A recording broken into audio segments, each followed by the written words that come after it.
El padre Juan Jaime Escobar nació en la ciudad de Medellín. Es sacerdote de la comunidad religiosa de los Padres Escolapios, la cual tiene como carisma principal la educación de niños y jóvenes.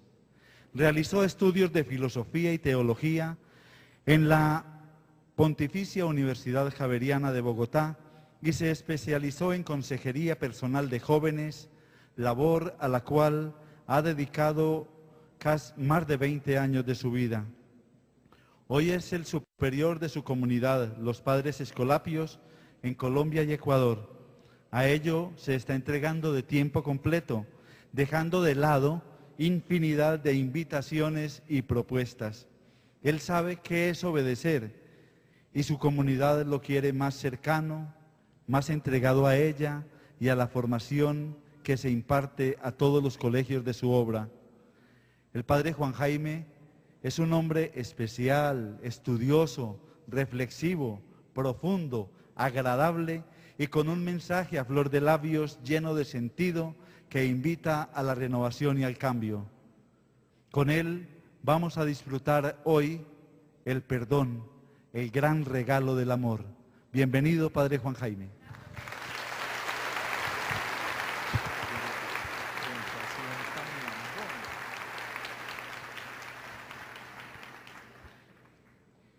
Vamos a empezar haciendo oración.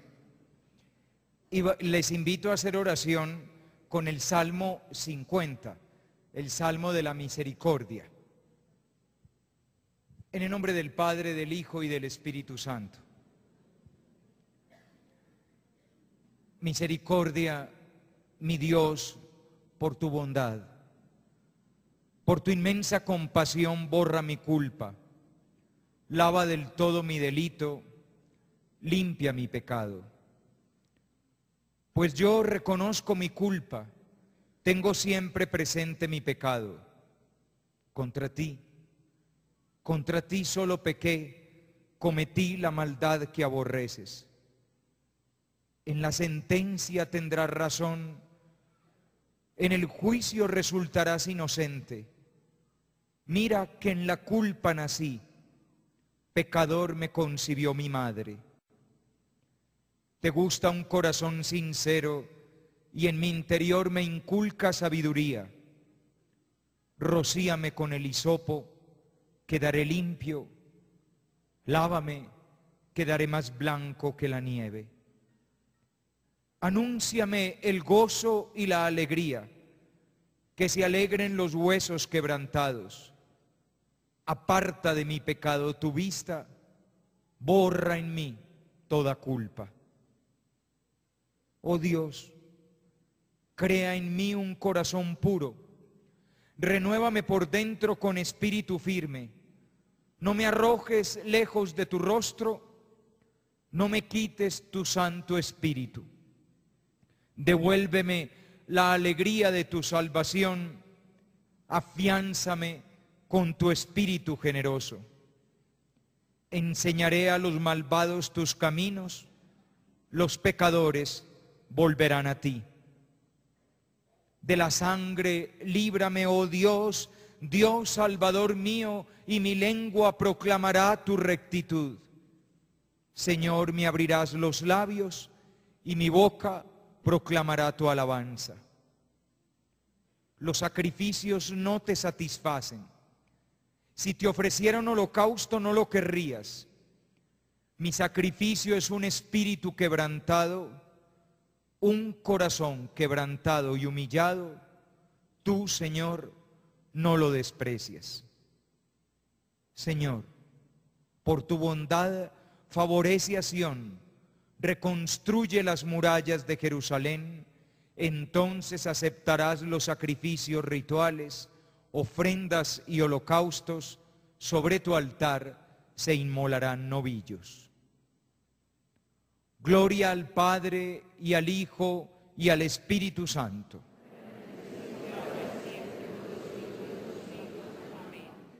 Oremos. Dios Padre, Señor de todo amor, que nos has reunido en esta noche para tener la oportunidad de meditar sobre el milagro de tu misericordia. sobre el milagro del perdón. Abre nuestros corazones para que del fondo más auténtico de nosotros surja el arrepentimiento y podamos recibir del fondo más bello de tu corazón el perdón que todo lo repara, que devuelve la alegría, que nos regala la esperanza. Te lo pedimos por Jesucristo nuestro Señor, en el nombre del Padre, del Hijo y del Espíritu Santo. Hace ya varios años que apareció la primera charla del perdón. En aquel entonces, Colombia se abría a la posibilidad de un proceso en el Caguán que podría llevar a una reconciliación de hermanos. Me pidieron el favor en la congregación mariana que yo diera una charla sobre el perdón y la reconciliación y que a partir de ahí diera como un aporte a las posibilidades de un país que se abría a un proceso de diálogo que podía desembocar en la paz. En aquella ocasión di la primera versión de esta charla que ustedes van a escuchar esta noche y que la de hoy es la última versión, porque hoy es la última vez que la doy por el momento, ¿no? Entonces, aquella fue la primera versión. Han pasado ya muchos años. En el intermedio de esos años que han pasado, las conversaciones del Caguán fracasaron.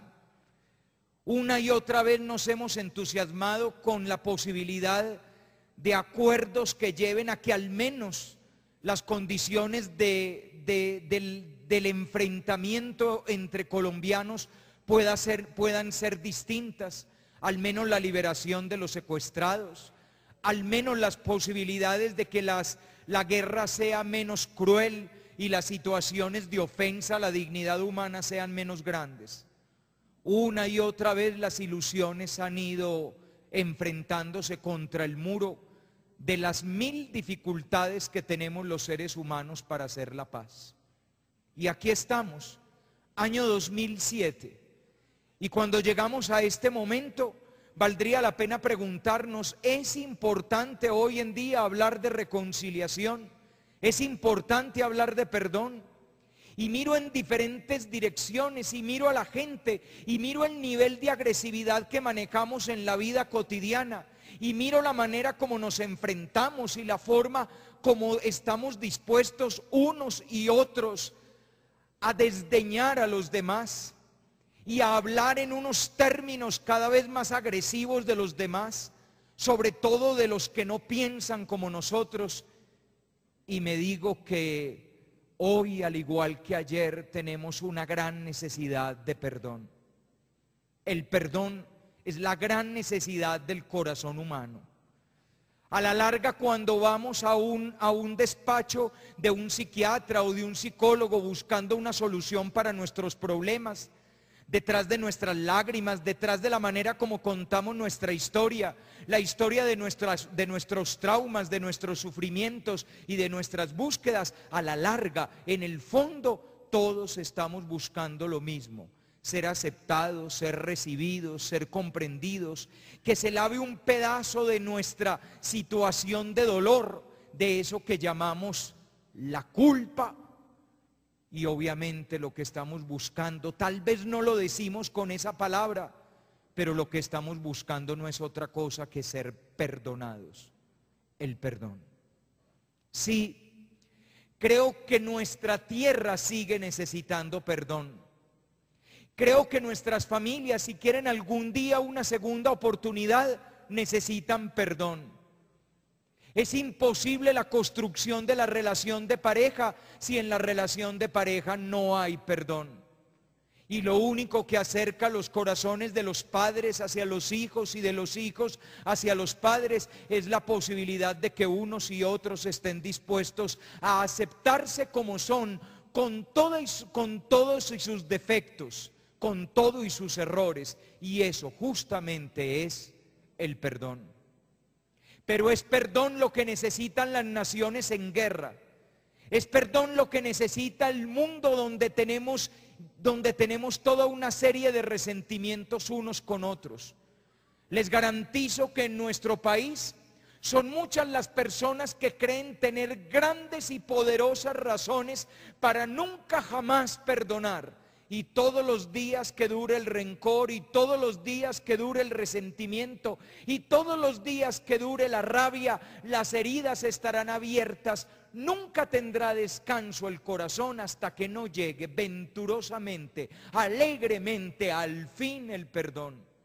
Ojalá el mundo entienda algún día que lo que repara el alma humana no es la venganza, que lo que repara el alma humana no es el desquite, que lo que repara el alma humana ni siquiera es eso que llamamos justicia, sino que lo que repara el alma humana es aquello que Dios se inventó, que se lo inventó en su Hijo Jesucristo y que se llama simplemente el perdón. Algún día las naciones que hicieron la guerra tendrán que pedir perdón, y la oportunidad para el mundo solo vendrá cuando las naciones agredidas puedan entregar el perdón. Y el perdón implicará olvido, y el perdón implicará volver a empezar, y el perdón implicará que se abrazan los que ayer fueron enemigos, y el perdón implicará que nos tendremos que tragar una rabia que creíamos muy bien justificada. Pero las estirpes condenadas a miles de años de soledad solo tendrán una segunda oportunidad sobre la tierra cuando tengan el valor, el coraje y la grandeza de hacer un acto que hasta el momento solo ha sido capaz de hacer el Señor del cielo y de la tierra: perdonar.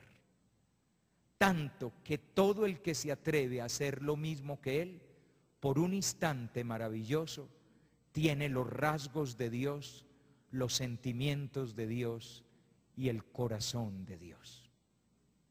Cuentan que una vez llegó un hombre al cielo tan de malas que llegó a la hora del almuerzo. Entonces no había nadie atendiendo. Llegó a la entrada, tocó la campanita, tilín, tilín, tilín, no apareció San Pedro. Dicen que San Pedro era muy comilón, entonces debía estarse pegando una bandeja paisa, la cosa más horrorosa del mundo, bien buena. Y entonces pues no atendía a nadie, y él se fue entrando: buenas, buenas, y se fue siguiendo, cuando al fondo vio una oficina, y encima de la oficina un letrerito que decía: Oficina de Dios. Y él dijo: wow, la oficina de Dios. No, yo esto no me lo pierdo. Y llega y se mete, y sí, una oficinita muy sencilla, un escritorito, unas cositas ahí, la silla, cuando de pronto se da ese man cuenta de que sobre el escritorio había unas gafas, y dice: uy, las gafas de Dios. ¿Cómo se verá el mundo con las gafas de Dios? Y mira para un lado, mira para el otro, no hay ángeles, no hay arcángeles, ni vírgenes necias, ni nada. Y entonces él dice: yo me las voy a poner a ver eso que se siente. Y llega y agarra las gafas, se las pone, y ¡chan!, se da cuenta de que las gafas de Dios tienen dos características. La primera característica es que pueden ver cualquier cosa en cualquier lugar del mundo con solo desearlo. Y la segunda característica es que siempre ven la verdad, no ven apariencias.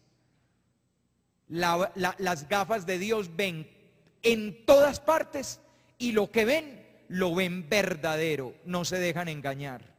Y entonces el man, como se acababa de morir, llega y dice: ay, yo quiero ver cómo está mi mujer.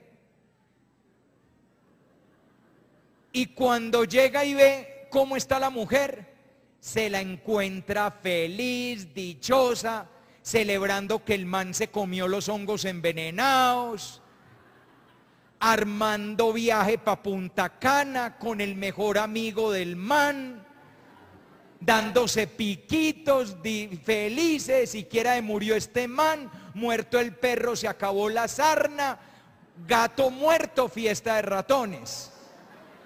Y le entra a este hombre ese dolor y esa amargura y esa rabia. Agarra un cenicero de metal que había sobre el escritorio y ¡pum!, se lo lanza al amigo, y ¡zas!, le deserrejó la cabeza, la cosa más horrorosa del mundo, se encienden las alarmas del cielo,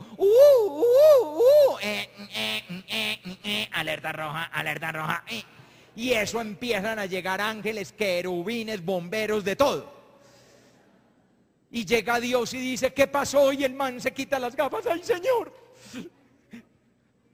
Voy a acabar con las gafas. ¡Ay, Señor, fue sin querer! Es que fue muy doloroso y yo no me aguanté las ganas. Dios da orden a que se vaya un ángel para la tierra, devuelva el tiempo unos minutos y arregle el desaguisado que hizo este man. Y llega cariñosamente, le pone el brazo en el hombro y le dice, mira, hijo mío, todo lo mío es tuyo y esta oficina es también tuya y también mis gafas. Y tú puedes venir cuando quieras y te puedes poner mis gafas para ver el mundo. Pero recuerda siempre una cosa, que para ver el mundo como yo lo veo, no solo necesitas mis ojos, también necesitas mi corazón. El perdón es el corazón de Dios. De eso, muchachos, es de lo que vamos a hablar en esta tarde noche, aquí en este coliseo donde la vida nos ha reunido. Para hablar de esto vamos a hablar en dos momentos. En el primer momento vamos a hablar de aquello que hace necesario que exista el perdón.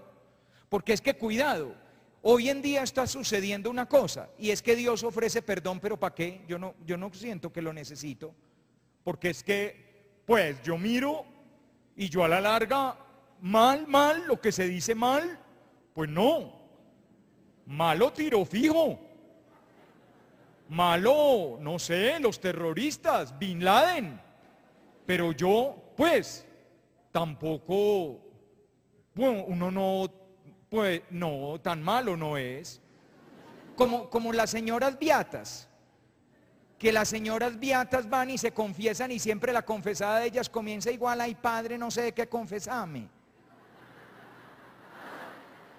Y yo siempre les digo, entonces estás muy mal. Porque cuando uno está más mal es cuando ni siquiera se da cuenta del mal que hace. Y empiezan, ay padres, que yo no he matado a nadie. Yo no le he robado nada a nadie. Pues unas rabiecitas. Y a mí me dan ganas de decirle, es decir, voy y compro vela, te la prendo y me haces un milagro, porque es que estás buenísimo, ¿no? Son una santa, un santo. Cuando uno no toma conciencia de lo mal que está el interior de uno, lo que uno le está diciendo a Dios, es muy bonito que vos perdones, pero no necesito el perdón, no me hace falta, tranquilo que yo organizo mi vida solo. No le dejo a Dios ser Dios. Les recuerdo una escena muy bella que hay en el lavatorio de los pies en el capítulo 13 del Evangelio de Juan. Jesús comienza la cena de despedida con sus amigos lavándole los pies. Y cuando llega donde Pedro le dice, tú lavarme los pies a mí jamás. Yo no te lo voy a permitir. Y Jesús le dice, si no te dejas lavar, no tienes nada que ver conmigo.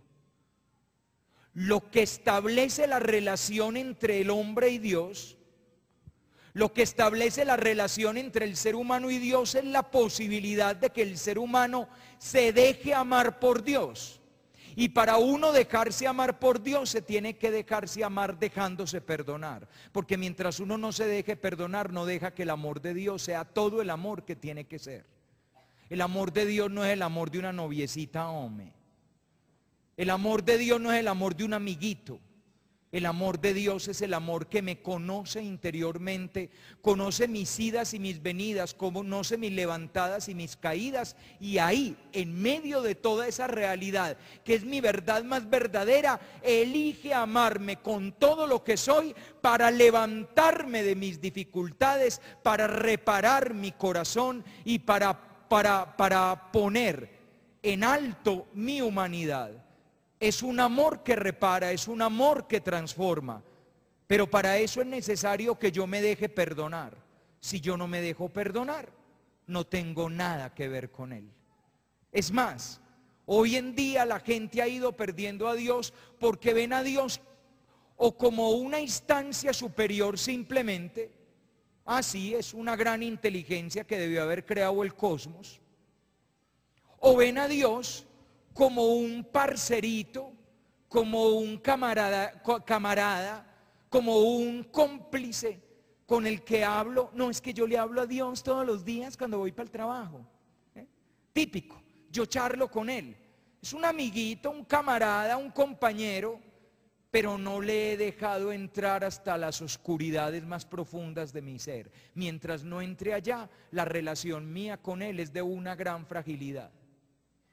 Y muchas personas no captan a Dios, no comprenden a Dios, no tienen a Dios en sus vidas, justamente porque no se han dejado lavar, porque no se han dejado transformar por Él.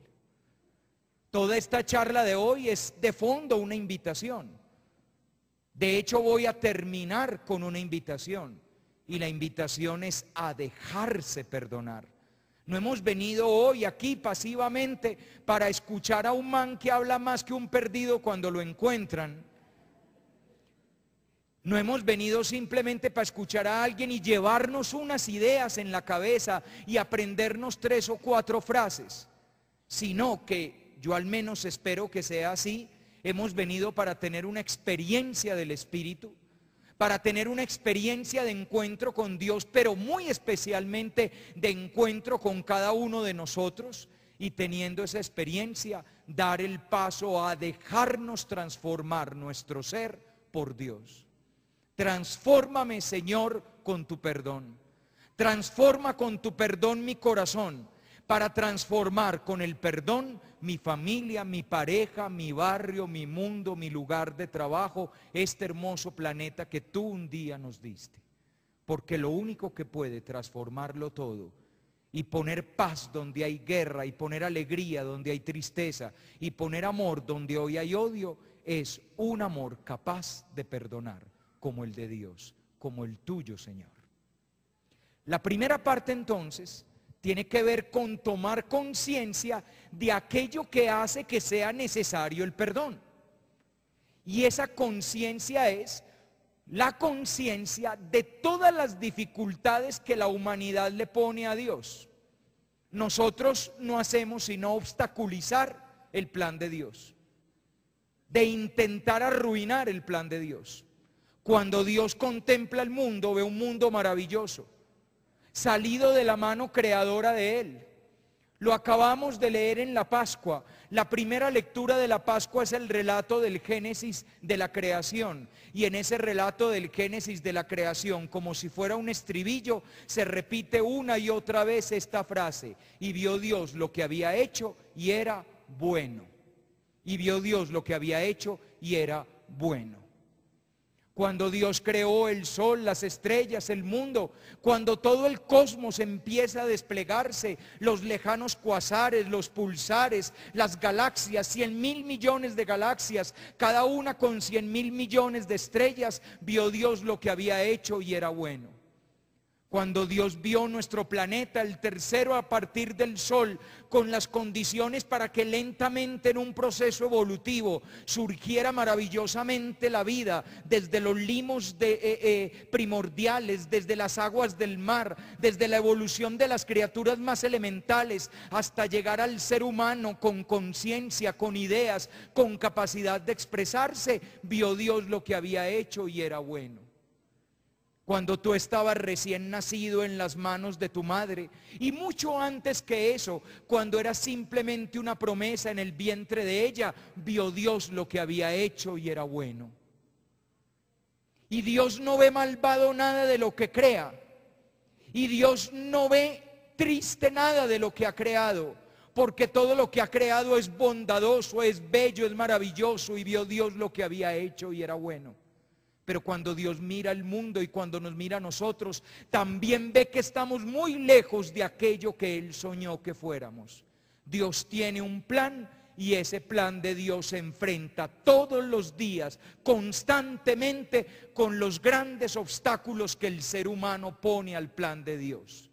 Esa es la primera parte. las dificultades que el ser humano pone al plan de Dios. O dicho de otra manera, la forma como una y otra vez le decimos, ¿tú quieres esto? Pues no nos da la gana, hacemos todo lo contrario. La desobediencia.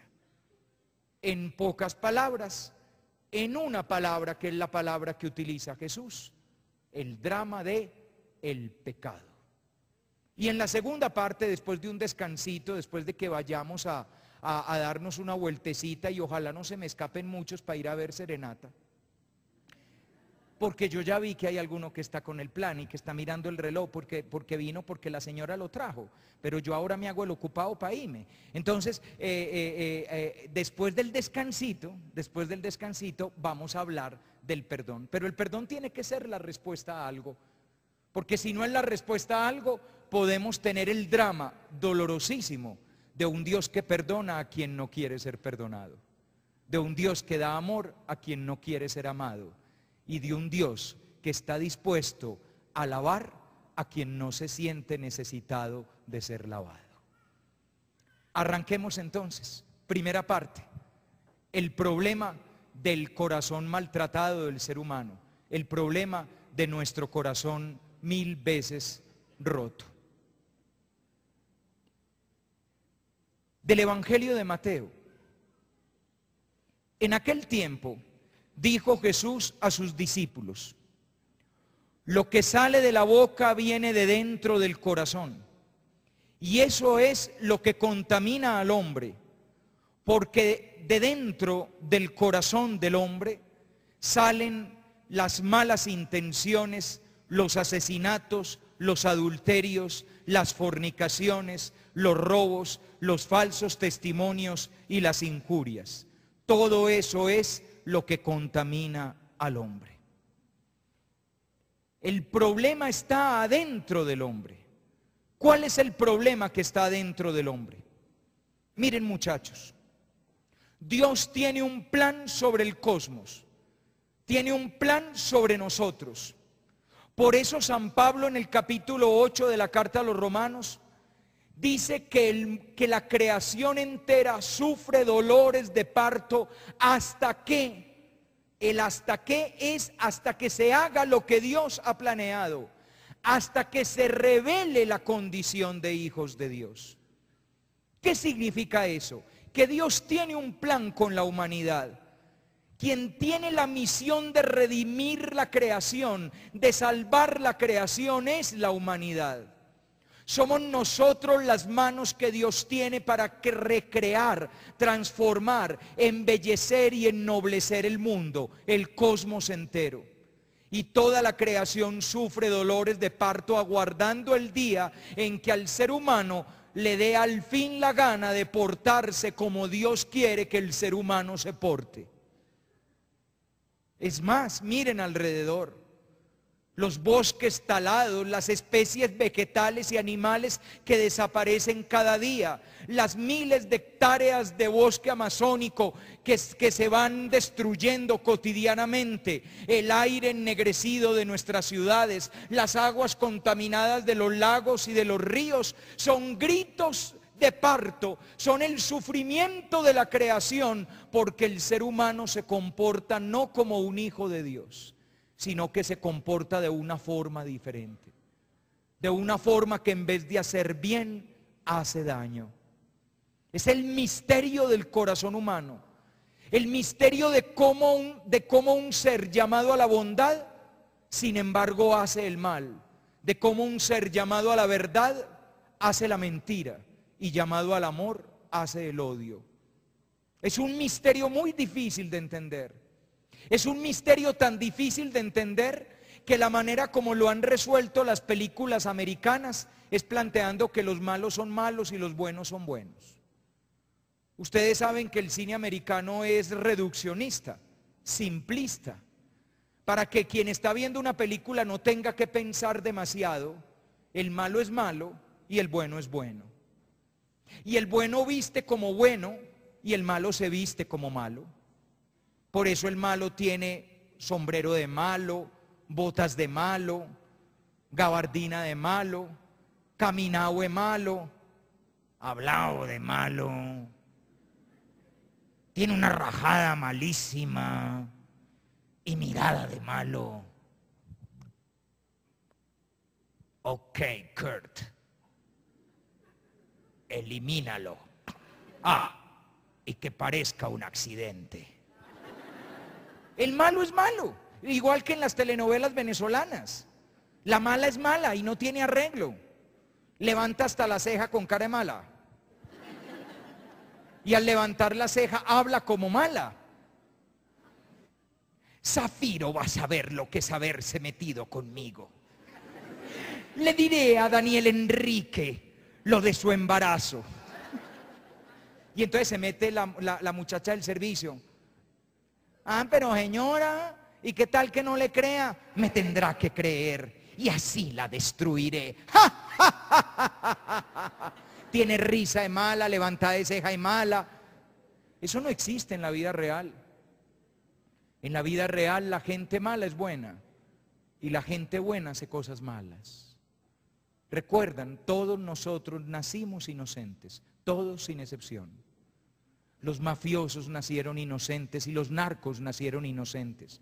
Los paracos y hasta los de la DIAN nacieron inocentes. Los violadores, los abusadores, los que consumen droga, los que la venden, los que dañan la vida de los niños y los niños, todos nacimos inocentes. Y es un momento raro en la vida en que uno empieza a ver que para dentro de uno mismo, además de la inocencia, hay otra cosa diferente a la inocencia. Y uno empieza a actuar de una manera diferente a la inocencia esencial que tenemos. Dios tiene un plan y el plan de Dios es que tú te portes como un hijo de Dios inocente. Pero uno tiene otro plan. Y esa es la ruptura interior del ser humano. El ser humano se rompe interiormente, rasgado por dos apetencias, rasgado por dos fuerzas. Una fuerza que le invita al amor y otra fuerza que le invita al no amor. Una fuerza que lo lanza hacia la vida y otra que lo lanza hacia la muerte. Una fuerza de alegría y otra fuerza de una profunda tristeza. Y esa división sucede acá, no sucede en otra parte. Sucede en este quiebre interior que tenemos dentro. El otro día daba yo una charla en la cárcel de Bellavista. Y terminada la charla, uno de los presos me hablaba y me decía que él no comprendía lo que le había pasado a él. Que una vez él se estaba comiendo un mango y que tomó la pepa del mango, vio un pajarito en la rama de un árbol y le lanzó por molestar la pepa de mango, con tan mala fortuna que le pegó de lleno al pajarito y el pajarito cayó a tierra herido mortalmente. Y que él, echado de rodillas junto al pajarito, se puso a llorar inconsolable. Y me decía, ¿cómo si yo hice eso y era capaz de llorar de dolor ante un pajarito herido de muerte?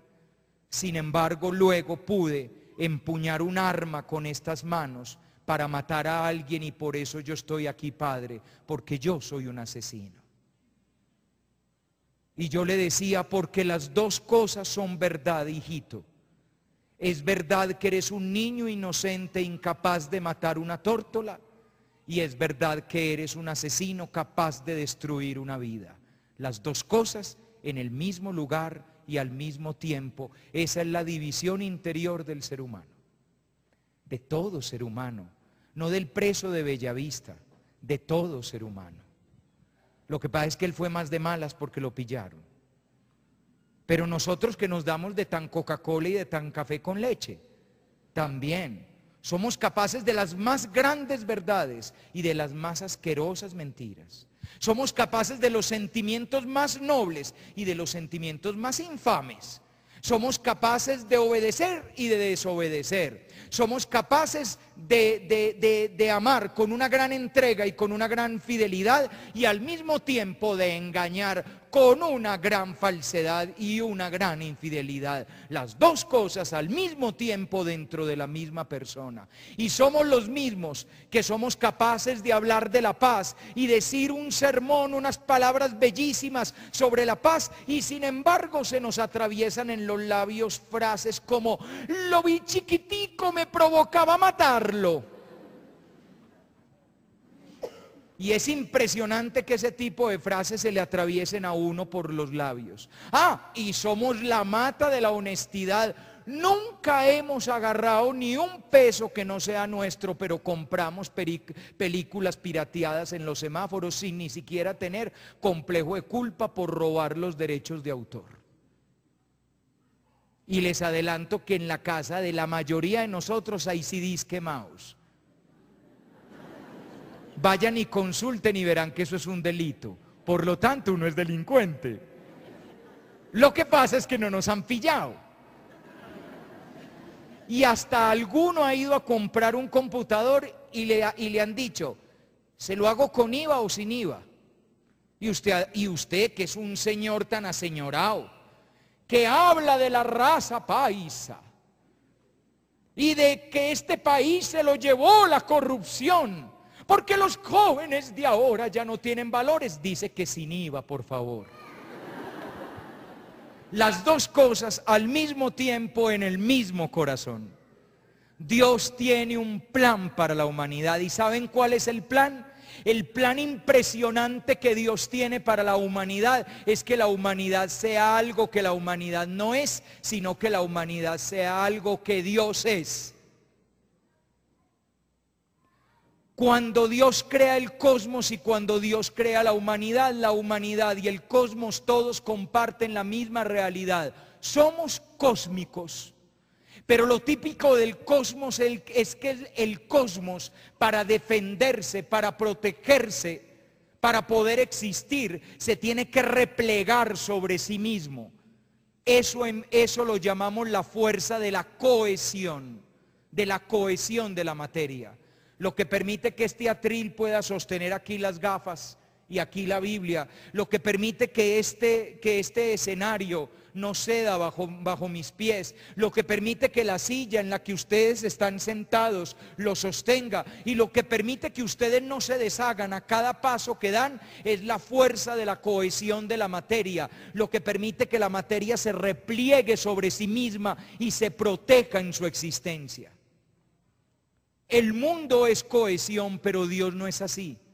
Dios no es cohesión sobre sí mismo para protegerse, sino que Dios es el gran desprotegido. Dios es donación, entrega, oferta, desprendimiento, pérdida constante de sí mismo. Nosotros nos pasamos la vida protegiéndonos. Dios se pasa la vida entregándose. Y cada vez que nosotros por algún momento nos vamos a entregar, tomamos todas las precauciones para que no se abuse de nosotros y de esa manera quedemos protegidos. En cambio, Dios no toma jamás ninguna precaución, porque Dios se entrega y se entrega y se gasta y se gasta y se da y se da y se oferta y se oferta y se desprende y se anonada. Esa es la manera de ser de Dios, una manera de ser completamente diferente a la manera de ser cósmica, a la manera de ser nuestra. ¿Saben cómo llamamos eso en una sola palabra? En una sola palabra eso se llama amor.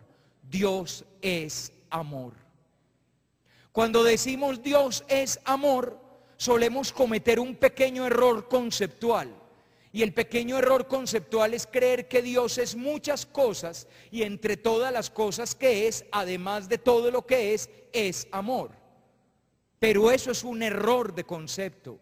Dios no es un montón de cosas, y entre todas las cosas que es, además de todo, es amor. No, muchachos, Dios es amor y nada más que amor. Únicamente es amor. En cambio, nosotros somos amor, pero no solo somos amor.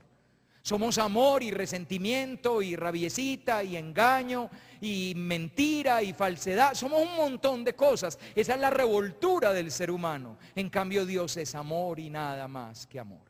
¿Cuál es el plan de Dios? El plan de Dios es que tú seas lo que Él es. Es decir, que el ser humano también sea amor y nada más que amor. ¿Saben cómo se llama eso de ser lo que Dios quiere que seamos? Que es ser amor y nada más que amor. Ser eso que Dios quiere que seamos se llama ser hijos de Dios. Ser hijos de Dios no es un título nobiliario. Ser hijos de Dios es una vocación. Dicho de otra manera, es una propuesta de vida. Cuando se nos habla de ser hijos de Dios, se nos está proponiendo una manera de vivir. Y una manera de vivir que no es la manera de vivir del mundo. Una manera de vivir que es la manera de vivir a la manera de Dios. Es la propuesta de vivir como Dios vive, de vivir Dios-mente. Y entonces tú preguntas, ¿y cómo hace uno para vivir Dios-mente? Y la única manera de saber cómo se vive Dios-mente es ver vivir a Dios. Y como a Dios nadie lo ha visto nunca, entonces el Evangelio de Juan nos plantea que su Hijo nos lo ha dado a conocer para que veamos cómo funciona un hijo de Dios. ¿A qué hemos sido llamados? ¿A ser buenas personas? No, parce, a mucho más que eso. No hemos sido llamados a ser buenas personas. No hemos sido llamados a ser queriditos comparados con los malvados. Porque es con lo que nos consolamos.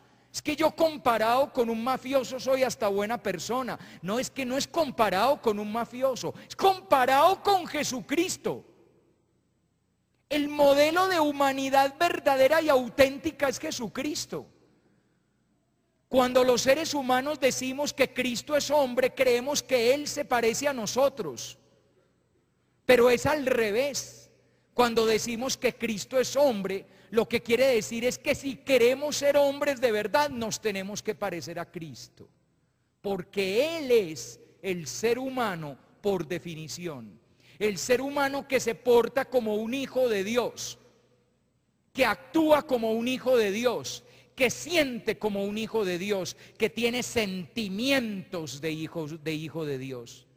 En el capítulo 2 de la carta a los Filipenses, cuando lleguen ahora a la casa lo miran, Filipenses capítulo 2, versículos 1 al 11, el apóstol San Pablo le dice a los cristianos, ustedes tengan los mismos sentimientos de Cristo.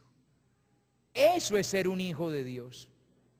Es un cambio existencial, es un cambio de corazón, es un cambio de manera de ver la vida, es un cambio de forma de entender la existencia, es un cambio de amor y es un cambio de comportamiento y es un cambio de actuación, es una transformación esencial. En términos del capítulo 3 del Evangelio de Juan, eso significa volver a nacer. Para ser una criatura nueva. La primera vez naciste del vientre de una madre, la segunda vez naces del vientre de Dios.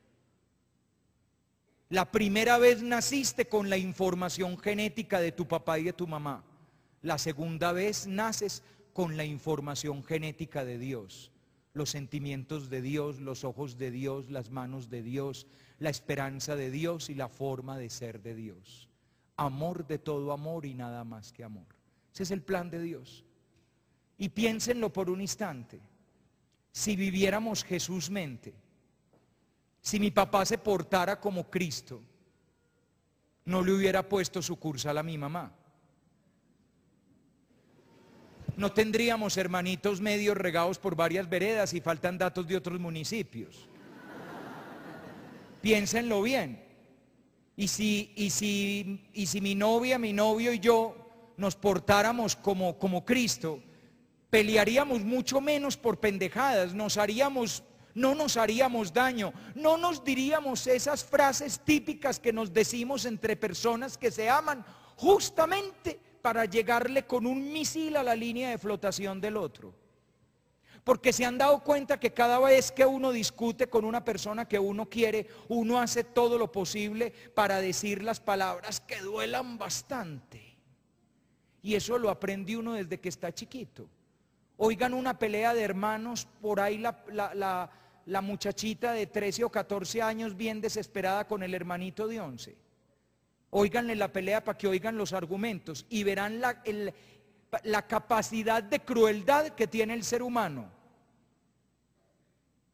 Llega la muchachita y le dice, es que usted como es un enano horrible, el niño vive todo acomplejado porque es chiquito. Usted como es un enano horrible, y llega el muchachito y le dice, yo al menos no me voy a quedar toda la vida soltero porque a usted no le va a arrimar nadie como es de fea.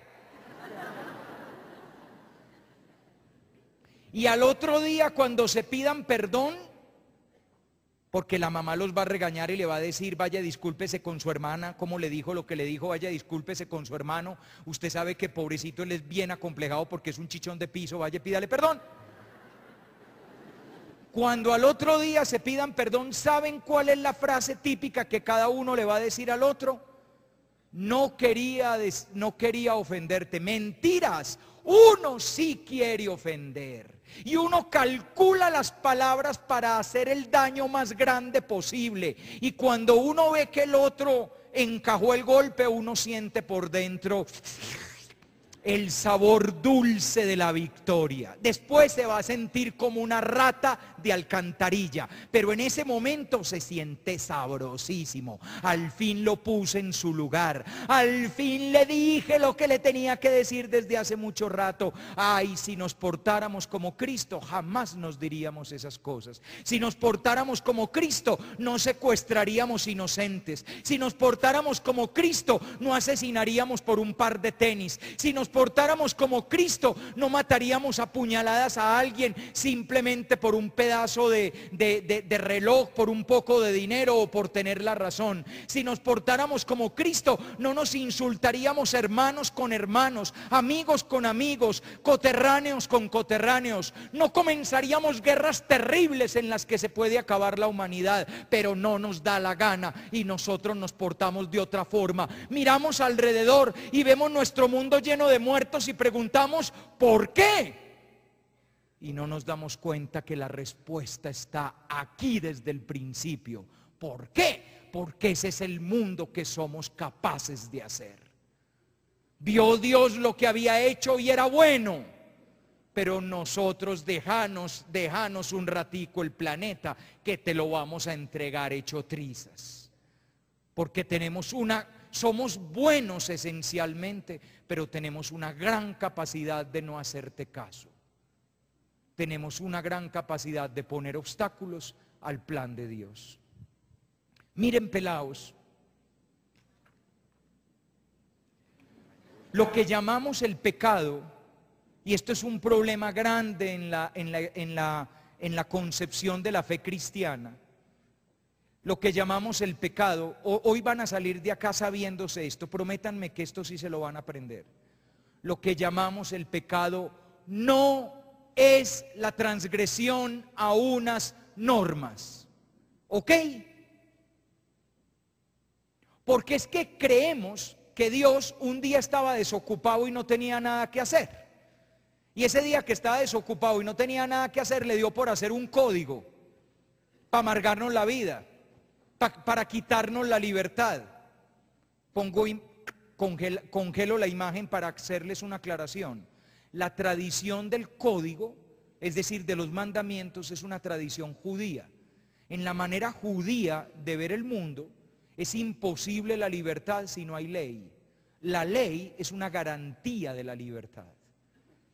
Por eso el pueblo judío concibe que la manera como Dios se relaciona con su pueblo es dándole una ley, porque al darle ley le concede dignidad y le concede libertad.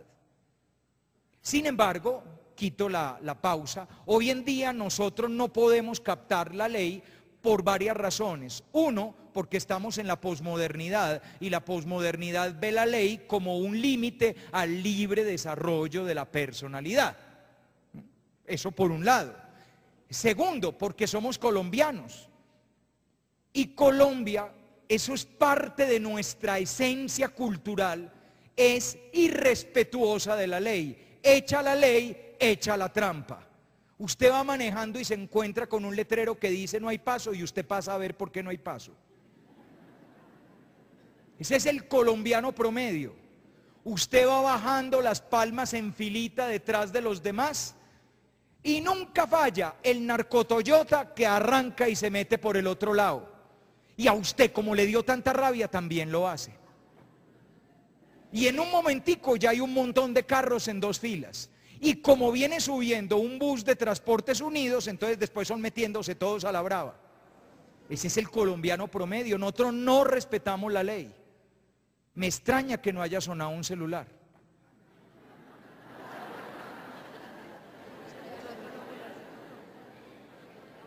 Porque va a comenzar una película, va a comenzar un concierto, va a comenzar una misa y se dice, por favor apaguen celulares. Eso para el colombiano significa, apáguelo usted porque yo.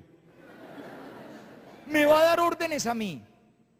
Pero la manera como Dios se relaciona con el ser humano no es con una ley. Dios se relaciona con el ser humano a través de su Hijo, no a través de la norma. El pecado no es la transgresión de una ley. El pecado es mucho más grave. Ojalá fuera la transgresión de una ley. Es que es más, cuando vemos el pecado como la transgresión de una ley es cuando nos sentimos buenas personas. Porque uno se compara con la ley, arranquemos. Uno arranca, amar a Dios sobre todas las cosas. Pues hombre, sí, pues yo no me la paso rezando, pero sí, uno lo respeta, sí. Segunda, no jurar su santo nombre en vano, no, yo juro que nunca juro. Tercero, santificar las fiestas. Hombre, uno que otro domingo no he podido, pero es porque nos fuimos para la finca y cuando íbamos a salir para la capilla se largó un aguacero y mi mamá tosió. En el fondo yo creo, sí, yo santifico la fiesta. Honrar a padre y madre, sí. No honro a mi esposa, pero a padre y madre sí. El quinto, no matar. Yo no he matado a nadie, escúlquenme. Yo no mato a nadie. Sexto, no fornicar. Bueno, ahí es el problema. Pero comprendan que es que uno tiene necesidades. Lo que pasa es que la iglesia no avanza. La iglesia no avanza en su doctrina. Porque es que yo a esta edad estoy en la plenitud de mis hormonas, no tengo la culpa. Luego yo creo que eso alegando le ganó al cura.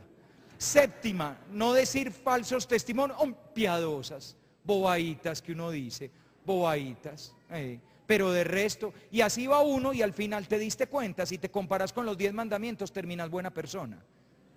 Es decir, terminas como un fariseo que se miraba a sí mismo y sentía que era bueno. Por eso los fariseos nunca recibieron perdón, porque nunca se sintieron necesitados de perdón. Y hay mucho fariseo en la iglesia. Ay, Dios mío, no nos falta y no el gorro. Pero gente que se cree buena, con derecho a juzgar a los demás. Vio a esa descarada. Oiga, y se entró hasta la sacristía, como si no supiéramos. Como si no supiéramos, y va a hablar con el padre Andrés. Claro, pobrecito él. Una buscabullas, una buscavida, una lengüilarga. Por esa murió Cristo en la cruz. Así que trágate la lengüita que Dios te dio, que era más cortica entre otras cosas. Vos le has puesto extensiones. Esa capacidad de verme bueno a mí mismo, recto en medio de todo, porque es que la verdad, hombre, comparado con la gente tan mala que hay, yo soy muy querido. Eso se llama fariseísmo y además juzgar a los demás, y por eso los fariseos nunca pudieron recibir perdón, y el que no recibe perdón no recibe alegría. ¿Se han dado cuenta que el evangelio está lleno de la alegría de los pecadores y de la amargura de los fariseos? Por eso no les extrañe que la vida de uno tenga mucha amargura. Allí donde hay mucha tristeza, allí hay mucho pecado. Es más, uno de los signos de que un corazón está lleno de pecado es la tristeza. Y a tristeza que manejamos los hombres y mujeres del siglo XXI. Y creemos que para eso se hizo el Prozac. No, para eso se hizo el arrepentimiento y el perdón. Y es un camino mucho más corto a la alegría y al gozo. Muchachos, el pecado no es la transgresión a una norma. ¿Qué es el pecado?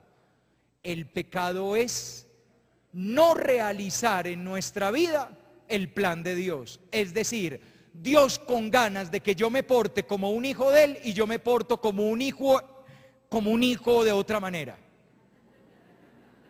¿Ven? Y se los voy a poner con un ejemplo, muchachos. Se los voy a poner con un ejemplo. Si han leído ustedes, me imagino que se acuerdan, las tentaciones de Jesús. Es más, cuando llega la Cuaresma, el primer domingo de Cuaresma siempre tiene el texto de las tentaciones de Jesús. Siempre. Pues muy bien, ¿se han dado cuenta cómo son las tentaciones de Jesús? Las tentaciones de Jesús no son morales. ¿Qué quiere decir eso?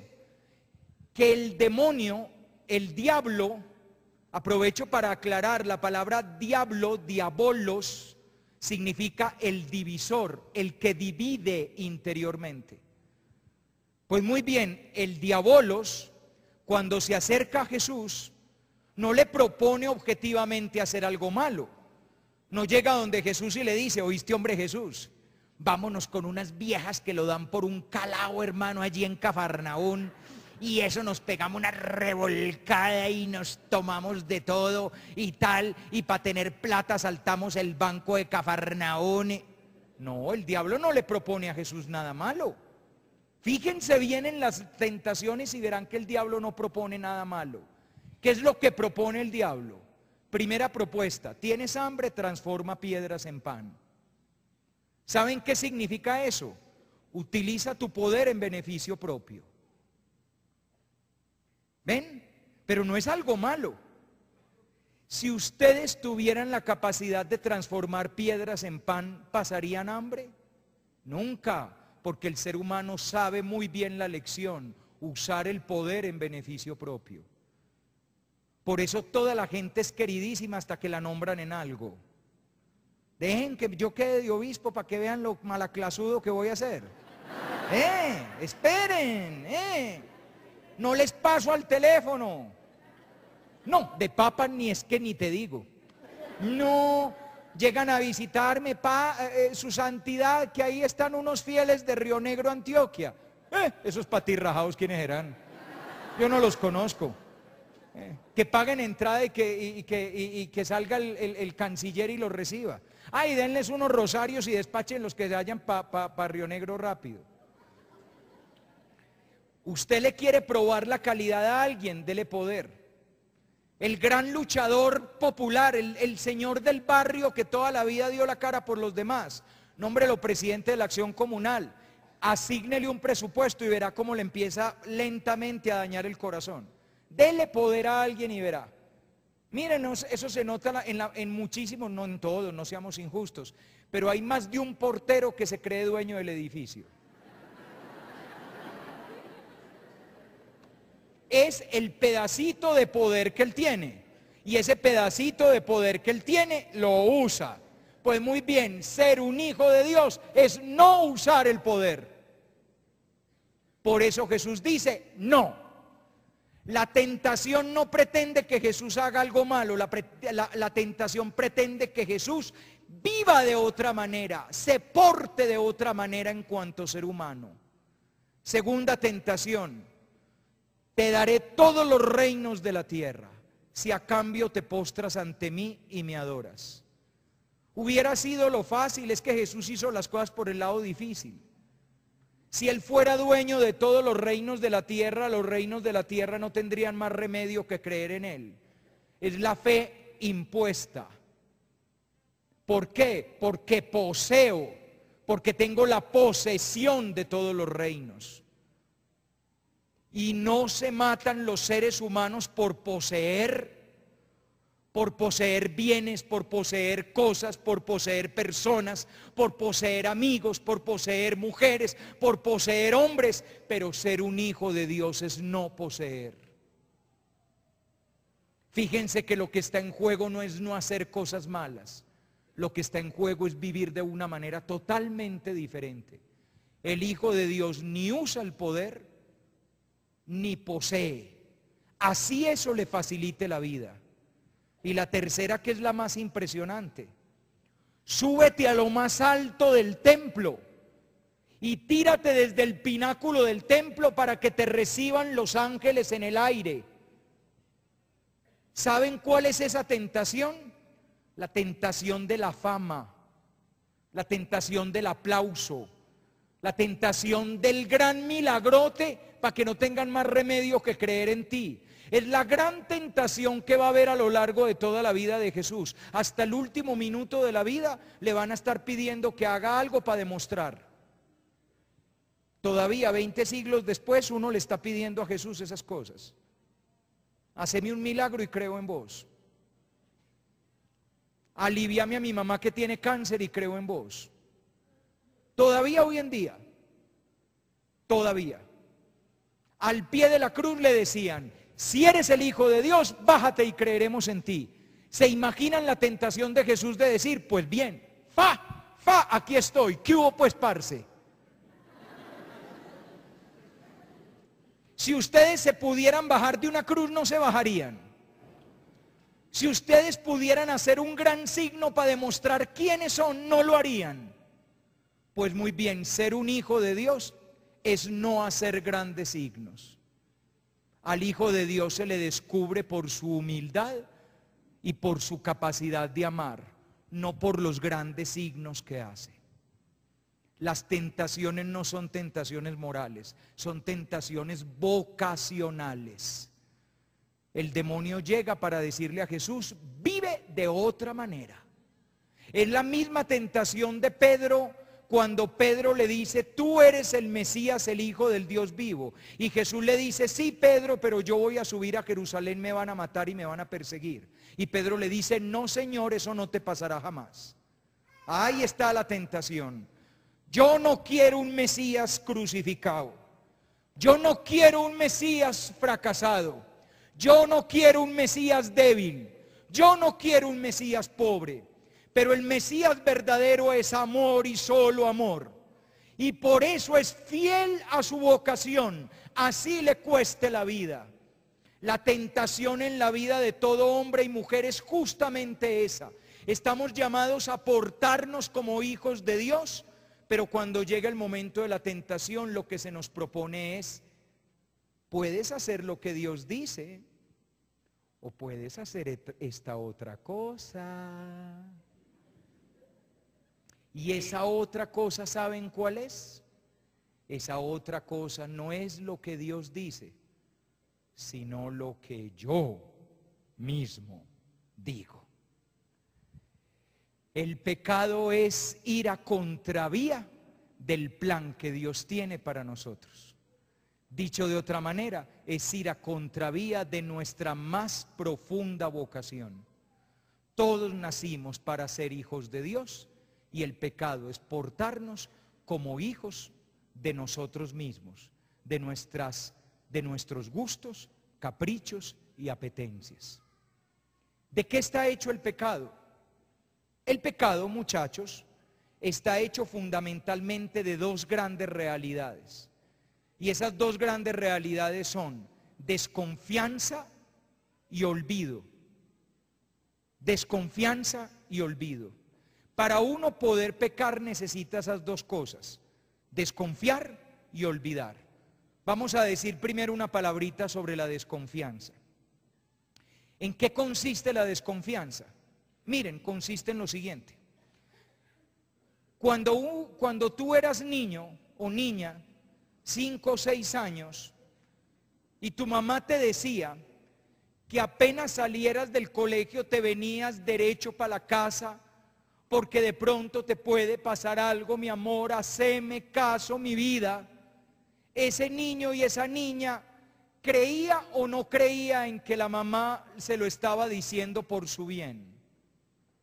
Claro que creía, evidente, porque el niño pequeño confía en su mamá, evidente. Otra cosa es que se enredó jugando con los amiguitos, porque los niños no tienen concepto del tiempo.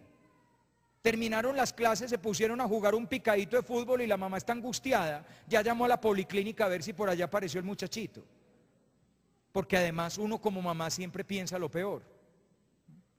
Cuando al final aparece, ¡ay, Camilito, qué le pasó a mi amor! Ay, no, nada, yo estaba jugando.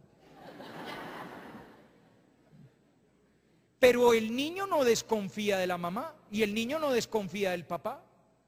Sabe que lo que el papá le dice, que lo que la mamá le dice es por su bien. Es más, esa es la fragilidad de los niños. Por eso es tan fácil hacer daño a un niño. Porque cuando un adulto llega y lo engaña, el niño cree en el adulto. Porque el niño todavía no ha aprendido la lección de la desconfianza. Como el cuento ese. El cuento del papá que le dice al muchachito, mijo, venga que le voy a enseñar a vivir. Bueno, papá, ¿qué hago? Súbase al segundo piso. Y se sube el pelado al segundo piso. Súbase en la baranda del balcón. Se sube el muchacho en la baranda del balcón. ¿Ahora qué hago, papá? Tírese que yo lo aparo. Pero papá, tírese que yo lo aparo. Confíe en mí que soy su padre. Y el pobre pelado le tira, el tipo se quita y el muchacho cae contra el pavimento. Y el pobre peladito bien reventado y se acerca el señor y le dice, primera lección, no confíe en nadie, ni siquiera en su propio padre. Cuando ese mismo peladito que creía en la palabra de la mamá, o esa misma peladita que creía en la palabra de la mamá, tiene 15 años, y la mamá le dice que no lo deja ir a esa finca donde no va a haber adultos, sino que va a haber un montón de Coca-Colas porque de pronto le pasa algo. ¿Qué piensa la pelada o qué piensa el muchacho? Que mi mamá lo que me quiere es amargar la vida. Es que mi mamá así es. No, si ella es una amargada, que se amargue ella. Pero ¿por qué me tiene que amargar a mí? Mi mami es una injusta. Nunca creí que hiciera eso. Yo sé que ella le ha dado muy duro, que mi papá se fue, pero por eso no me tiene que destruir mi vida. ¿De verdad usted cree que su mamá no la deja ir a esa fiesta porque le quiere destruir la vida? Sí, porque ya sabe desconfiar. Lo mismo hacemos con Dios. Cuando somos pequeños e inocentes sabemos que todo lo que Dios nos dice es por nuestro bien. Después le levantamos la ceja y le decimos, ¿y por qué no podemos abrir las piernas en todos los lados? A ver. Ah, claro, porque es que vos no querés que pasemos bueno en el mundo. Vos lo que te querés es tirar en la fiesta de la vida. Vivimos convencidos de que Dios es un aguafiestas. De que lo que Dios le pide a la humanidad es para amargarle la vida a la humanidad.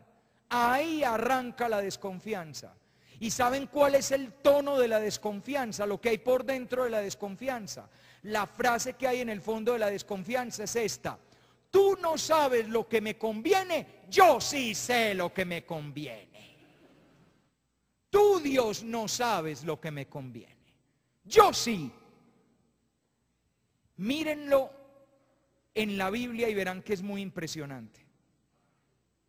Dios, que se conoce bien el paraíso, les dice a la mujer y al hombre, pueden comer de todos los árboles, pero de ese no, es venenoso. La frase es venenosa, yo la estoy añadiendo para aclararles por qué no se puede comer ese fruto. Hace daño. Créanle al papito, mi hija. Créale, no se ha llevado de su parecer. No coma de ese árbol. Entonces llega la serpiente. Y la serpiente, si ustedes se fijan, no es mala, simplemente es tramposa.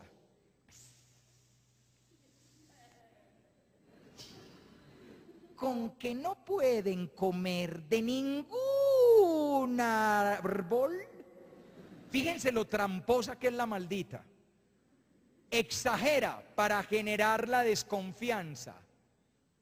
Es como el amigo que llega donde el compañerito que nunca va a fiestas con droga, ni con éxtasis, ni con nada, y llega y exagera, con que los papás tuyos te mantienen pues aquí encerrado rezando el rosario. Entonces, con eso, ¿qué es lo que se logra? Minar la confianza. Eso es lo que hace la serpiente, con que no los dejan comer de ningún árbol. Y la mujer dice, no, podemos comer de todos, pero de ese no.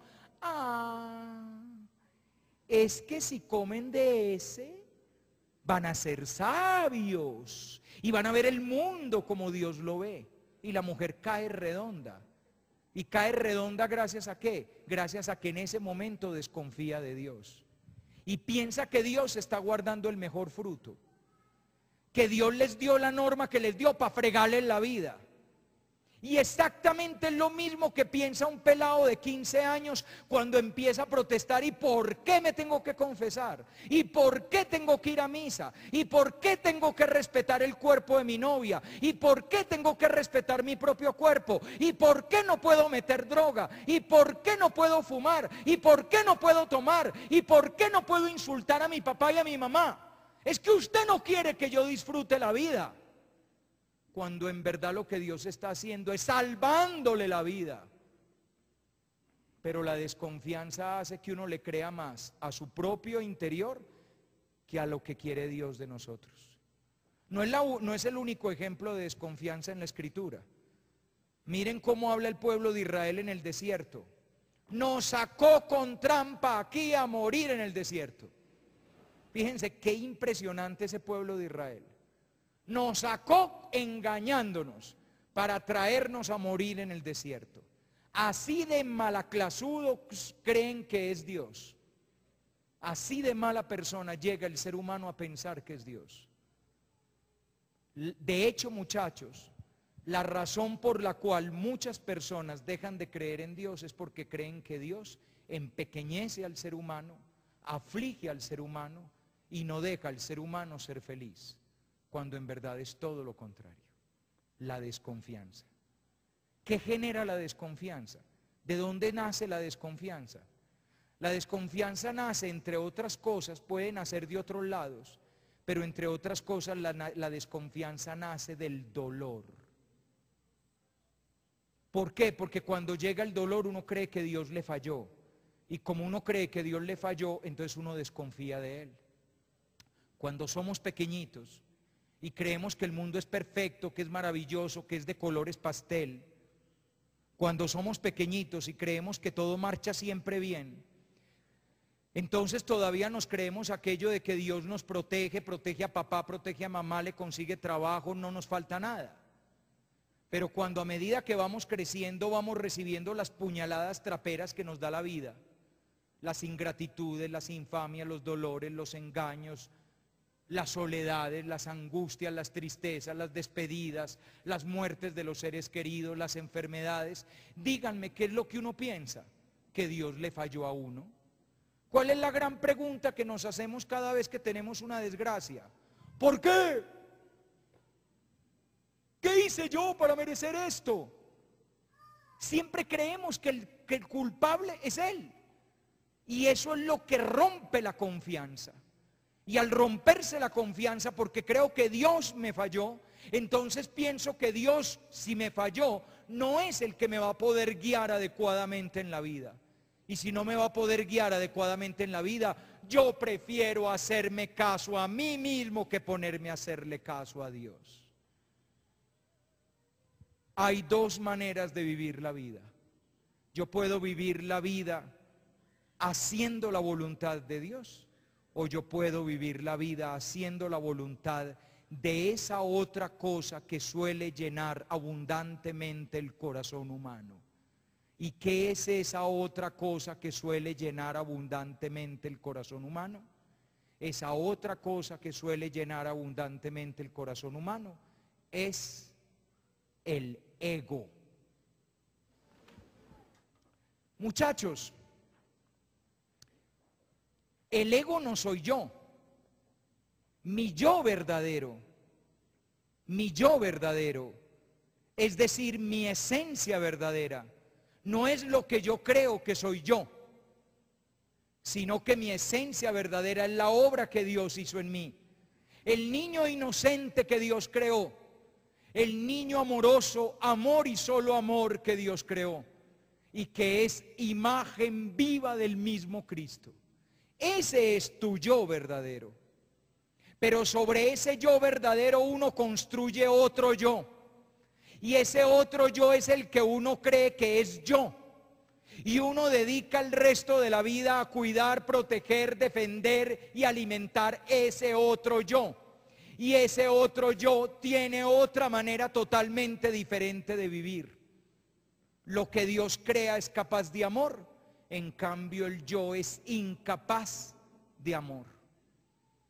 Dicho de otra manera, lo que el ego llama amor no es otra cosa que una trampa llena de ternura, dulzura, palabritas bonitas, frases coquetas para poder utilizarte a ti y llenar mis necesidades.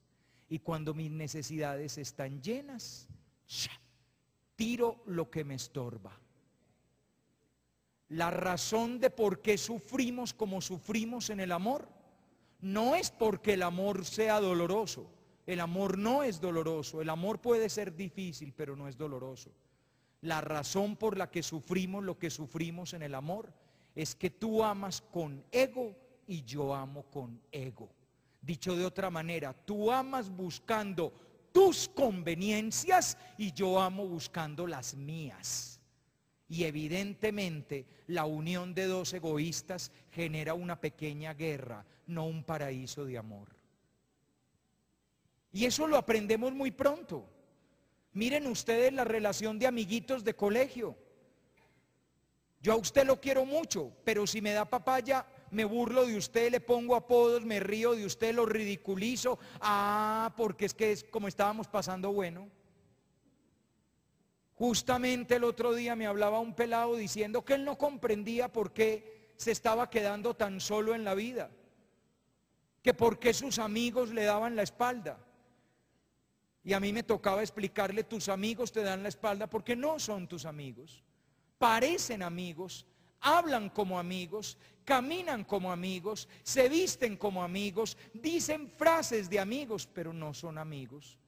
De la misma manera que muchos novios tienen frases de novio, ademanes de novio, dan regalos de novio, piquitos de novio, pero el corazón no es de novio verdadero, porque a la larga lo que está haciendo es usándote a ti para algo, para llenar su soledad, para sentirse bien, para exhibirte, para acostarse contigo, para tener experiencia, para pasar bueno, para tener a alguien que le quiera a él.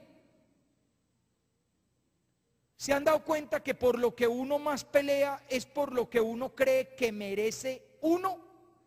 Es decir, uno se pasa la vida peleando por uno.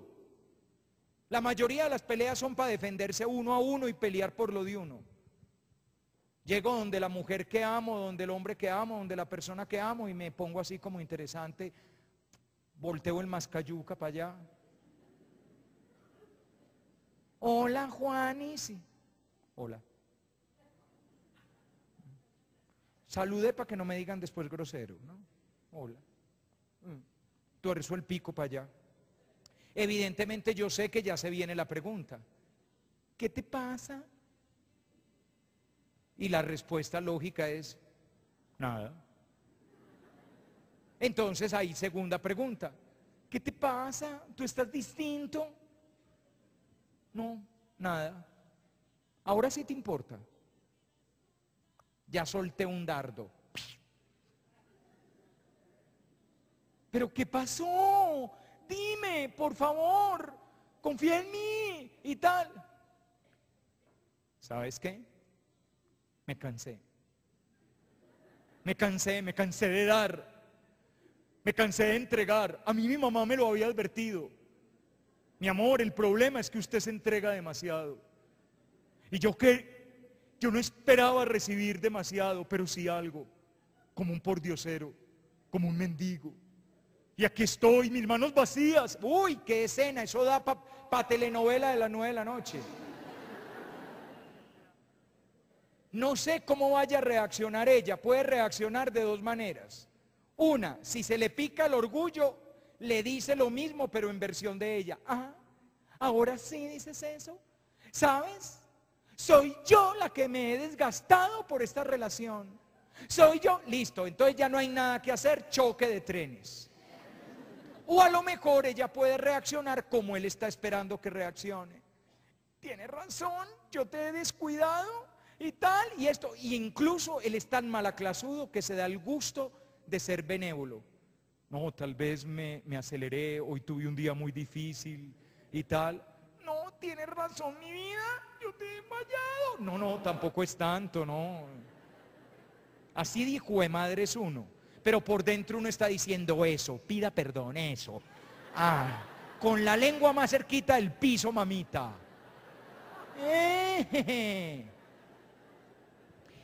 Y debajo de esa frase que aparentemente es tan bonita, debajo de ese discurso de me cansé de entregar, me cansé de rogarle, me cansé de decirle que yo sin ella de pena muero. Debajo de esa frase tan bonita, en verdad lo que hay es, usted no se ha dado cuenta que lo importante en esta relación soy yo. Atiéndame, quiérame, escúcheme, córrame, viva pendiente de mí. Ok, que ese fue el contratico. El día de la madre yo le doy nevera, pero por el momento aquí está el rey de la casa. Ese es el yo, se los acabo de presentar. Y el yo es violento. Todas las guerras las inicia el yo. Todas las guerras, las chiquitas, las que son entre amiguitos, las grandes, las que son entre naciones. ¿Por qué un país, una potencia mundial invadió Irak? Por orgullo de nación. Porque nunca se firma una paz entre unos grupos de un lado y otros grupos de otro, porque cada grupo tiene su orgullo y ninguno quiere reconocerse derrotado. ¿Por qué yo no le agacho la cabeza a mi esposo y mi esposo no agacha la cabeza? ¿Se han dado cuenta lo bobos que son los hombres? Les muestran el celular con el teléfono de la fulana. Les muestra, la señora le muestra el desprendible de la tarjeta de crédito con el mariachi Aguascalientes y el motel La Siesta anotado. Le muestra el jabón chiquito que llevaba guardado en el portafolios. Le cuenta todo porque el otro día lo siguió y vio a la casa donde entró y el tipo todavía dice que es mentira. ¿Y saben por qué lo dice? Porque no es capaz de hacer esto que es tan sencillo, agachar la cabeza y reconocer que se equivocó. ¿Y saben quién no lo deja? Una varilla que uno lleva por dentro, el ego. Primero muerto que doblarme. Ese es el ego. El ego comienza todas las guerras, gana todas las discusiones y pierde todas las relaciones. Porque usted gana la discusión pero pierde a su esposa, gana la discusión pero pierde a su hijo, gana la discusión, pierde su familia, ganó la discusión pero perdió su país. Ese es el problema del ego. Les voy a decir rápidamente lo que hace el ego. Seis cosas que hace el ego. Primera cosa, el ego percibe a los demás como amenaza.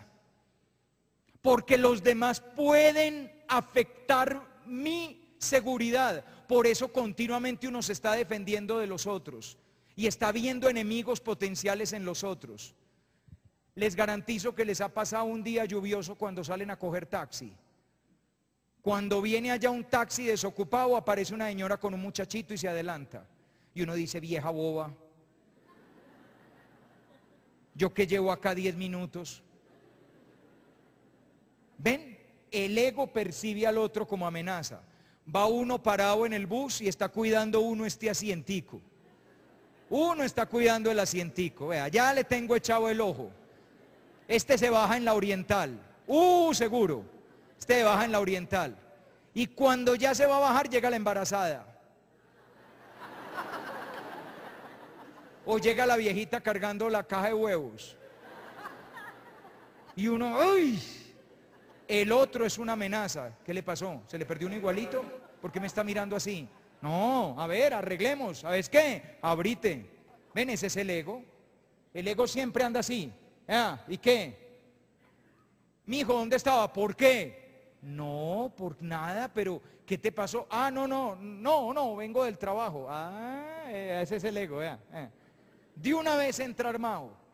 Segundo, el ego compite, quiere quedar por delante de los demás. No solamente ve al otro como amenaza, sino que quiere destacarse. ¿Se han dado cuenta que continuamente desde que somos niños nos están trabajando el no se deje ganar de los demás, gánele usted a los demás? Compárese con los otros, usted no se deje por debajear. Si los demás remodelaron el baño, ¿usted por qué no lo ha remodelado todavía? ¿No ve que los otros ya compraron Narcotoyota, usted todavía sigue manejando Renault 4? ¿No le da vergüenza? Toda la publicidad está montada sobre la envidia, porque la envidia funciona. Vea lo que el otro tiene, usted que está esperando para tenerlo. El ego compite. Tercero, el ego es cruel, dice frases crueles, dice chistes crueles, se burla de los demás, no se detiene ni siquiera cuando los demás están llorando. ¿Ustedes creen que los guerrilleros no oyen el programa de Caracol con los mensajes de los familiares de los secuestrados? Claro que los oyen, porque si los oyen los secuestrados, lo oyen los secuestradores. No se les mueve una hormona al sentimiento, porque el ego es cruel. El ego no siente piedad. Cuarto, el ego se defiende, y es quizá lo mejor que hace. Uno se defiende con palabras, uno se defiende con argumentos. Es más, vos llegás y me decís, hombre, Juan Jaime, me parece que ayer fuiste como un poquito grosero. ¿Sabes qué? Mira, te voy a explicar, déjame hablar. Ya vos has hablado mucho, yo te dejé hablar, Ese es el ego. Y el ego no agacha la cabeza. Y el ego pelea por él mismo.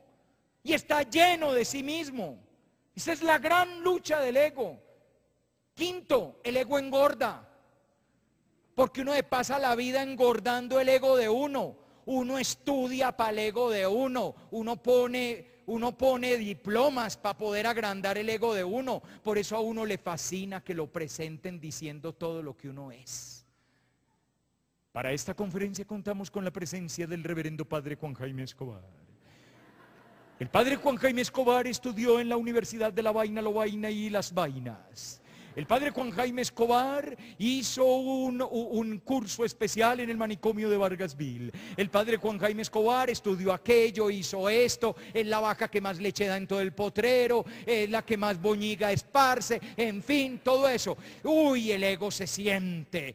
Ay, a uno le encanta que le digan los títulos completos. Doctor, reverendo padre, ilustrísimo señor, su excelencia reverendísima. Todo eso es el ego. Y tenemos cosas no únicamente porque las necesitemos, sino porque esas cosas nos adornan. No es solo la ropa que nos ponemos, no es solo el reloj que tenemos, no solamente el carro que manejamos, es porque eso habla de quiénes somos nosotros. Y nos dan prestigio y goodwill. Y sexto, el ego busca reconocimiento. El ego se la pasa suplicándole a los demás, dese cuenta que yo existo. Si lo hice bien, que más, de verdad canté bonito, ¿no es cierto que canté bonito? Hablé bonito, el libro salió bonito, ¿te gustó el regalo que te di? Sí, muy lindo, y te vuelvo a poner el tema. ¿Ustedes no se han dado cuenta que uno pone temas para que lo feliciten? Es más, yo de aquí abajo, cuando vayamos bajando para Medellín, yo de aquí abajo, como quien no quiere la cosa, hombre, y fue mucha gente.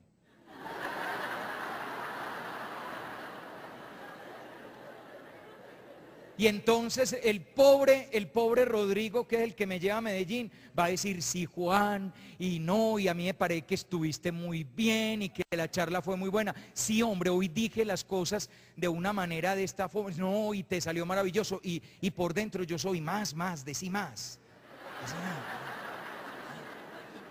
Habla bien. Y si cuando termine esta primera parte hay aplauso larguito, cuando termine la segunda parte, aplauso de pie, pelados. ¿Ok? No me hagan perder la avenida hoy acá. Que yo salga bien hinchado. Ya no soy gordo, al menos salir hinchado.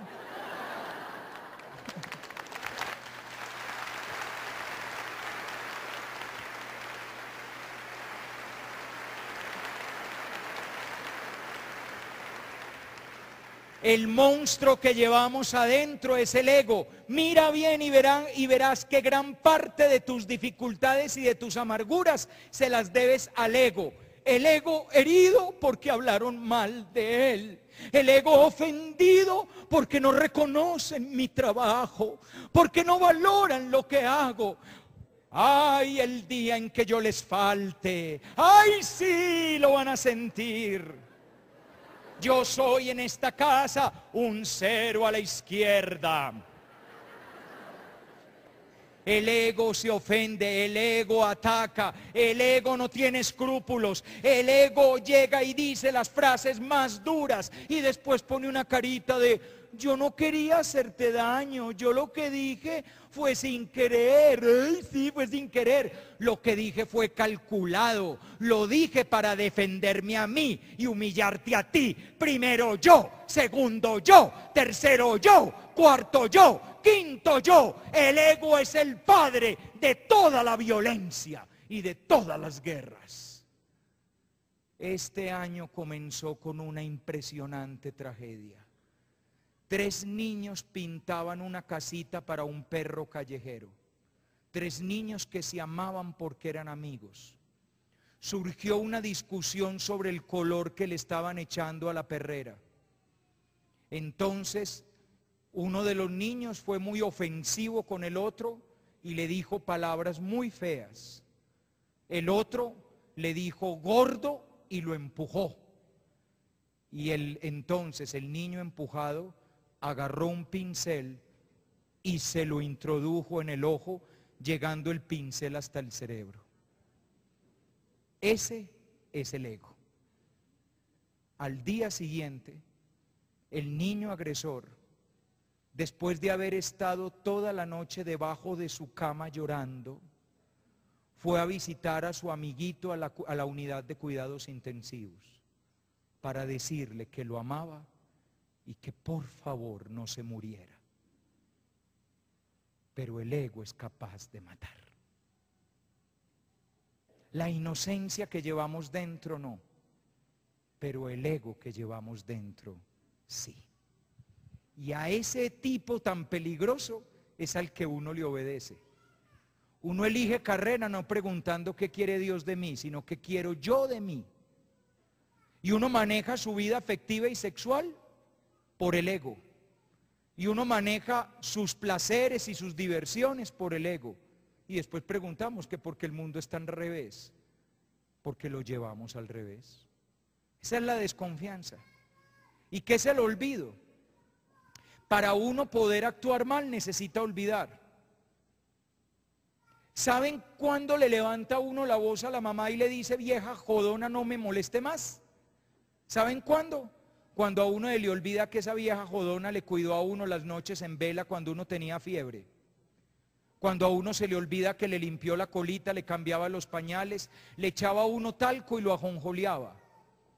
Cuando uno olvida convenientemente todo lo hermoso que esa persona hizo por mí, entonces le levanto la voz y le digo, vieja bruja, no me joda. ¿Cuándo destruye uno la relación con la mujer que uno ama? Cuando a uno se le olvidan todos los momentos maravillosos que tuvimos y las veces en que tomados de las manos nos prometimos el más grande de los amores. Para poder actuar mal, el pecado olvida. Para poder actuar bien, el amor recuerda.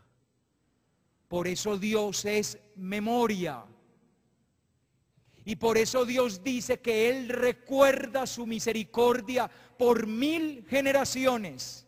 Y por eso Dios envía a los profetas para que los profetas le digan al pueblo de Israel, acuérdate de Dios que fue el Dios de Abraham, Isaac y Jacob. Acuérdate de cómo te buscó en Egipto, te sacó de la esclavitud y te trajo a esta tierra que emana leche y miel. Acuérdate.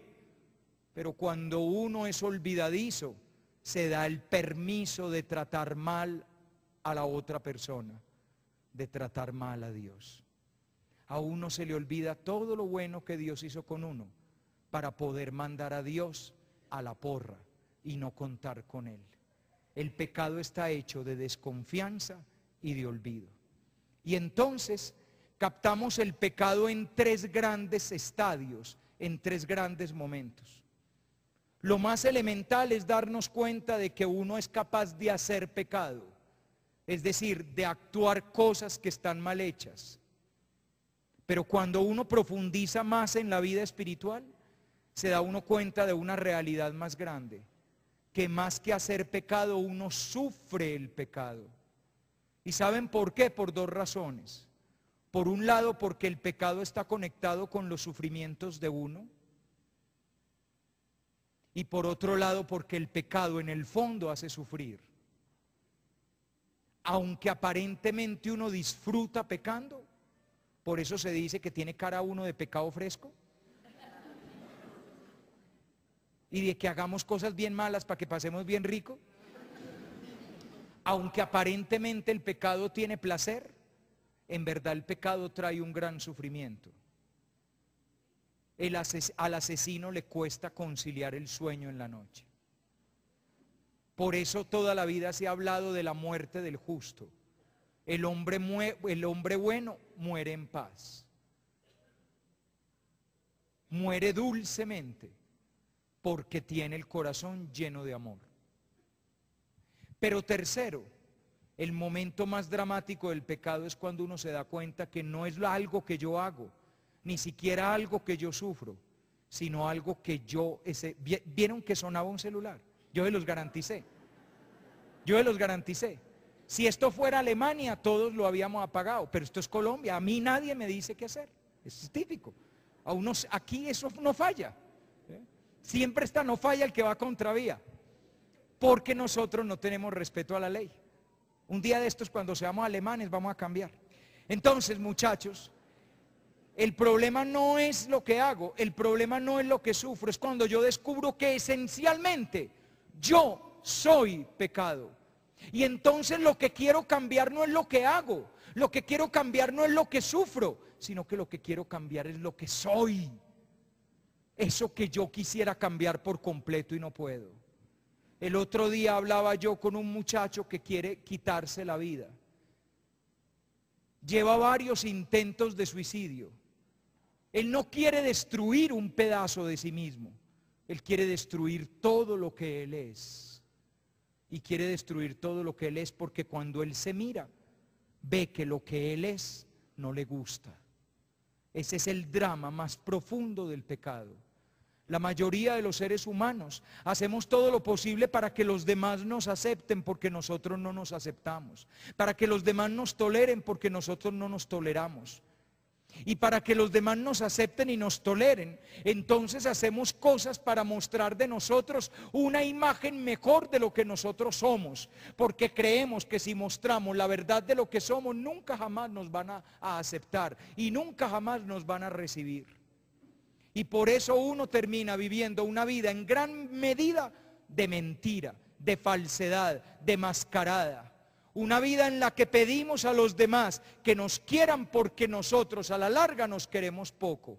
Pero para poder lograr que nos quieran, nos ponemos un rostro más bonito del rostro que tenemos. Y vivimos con mucho miedo de que la gente llegue a saber quiénes somos nosotros de verdad. ¿Qué hemos hecho? ¿Qué nos ha pasado? ¿Qué han visto estos ojos y qué han tocado estas manos?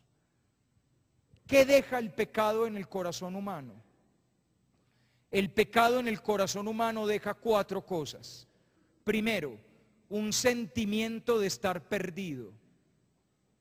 Ese es un efecto típico del pecado. ¿Se han dado cuenta que hoy en día es muy normal que la gente diga, no sé qué hacer con mi vida? No sé, estoy extraviado. Exacto, está viviendo en pecado. Es un signo claro. Un signo claro de que la vida de uno está llena de Dios es que uno sabe para dónde va. Y un signo claro de que la vida de uno está embolatado, de que la vida de uno está llena de pecado, es que uno no sabe para dónde va. Segunda realidad, una profunda tristeza. El pecado hunde en la tristeza, la más honda de todas.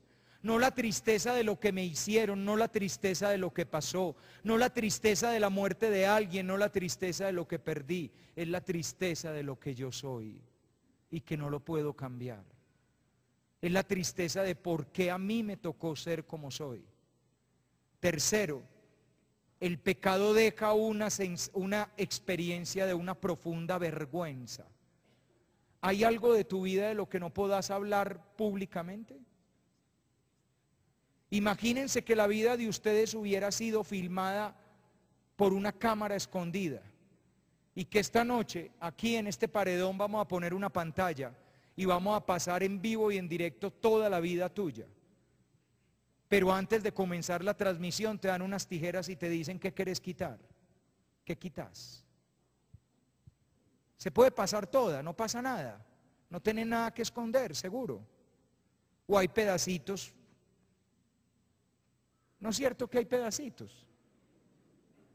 ¿Saben cómo se llama eso? Se llama vergüenza. Y uno nunca se avergüenza de lo bueno. Sobre una mesa pública de la casa están las fotografías de la familia. Esas fotografías son públicas, ¿saben por qué? Porque cualquiera las puede ver. ¿Y saben por qué cualquiera las puede ver? Porque no producen vergüenza. En cambio, en un lugar oscuro de tu corazón están guardadas las fotografías de todo lo que no se puede ver. Y ese álbum ni siquiera se lo mostrarás a las personas que más amas. Algunos de esos secretos vivirán para siempre contigo. Cada pedazo de tu vida que es un secreto es una vergüenza. Y cada lugar de tu vida que es una vergüenza es una herida del alma. Algo de lo que eres esclavo. ¿Saben por qué funcionan los chantajes? Porque todos tenemos algo que esconder.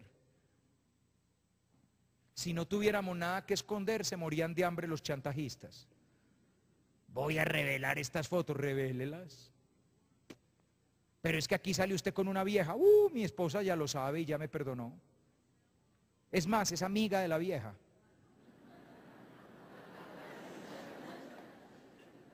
En la sala de la casa tenemos un álbum.